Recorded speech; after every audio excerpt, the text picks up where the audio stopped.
Hello everyone, আজকে আপনাদের জন্য আবারও নিয়ে এসেছি একটি নতুন ডায়াগ্রাম। এর মাধ্যমে আপনারা জানতে পারবেন কিভাবে two way switch connection with light circuit diagram তৈরি করা হয়। চলুন দেখে নিই কিভাবে তৈরি করা হবে। সুইচ 1, এটি সুইচের পেছন সাইড। সুইচের মাধ্যমে কোনো জিনিস অন অফ করা হয়। Switch 2, light.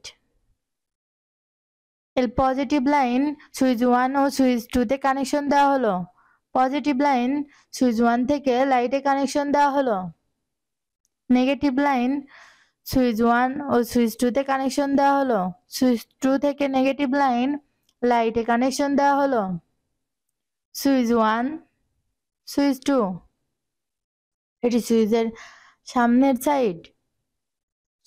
সুইচ 1 অন করায় বাল্বটি জ্বলছে। সুইচ 1 অফ করায় লাইটটি নিভে গেছে। সুইচ 2 অন করায় লাইটটি জ্বলছে। সুইচ 2 অফ করায় লাইটটি নিভে গেছে। এই ডায়াগ্রামটি পুরোপুরি সম্পূর্ণ হয়েছে। আপনারা আপনাদের সিঁড়ি রুমে অথবা বাসা বাড়িতে তৈরি করতে পারবেন। ধন্যবাদ।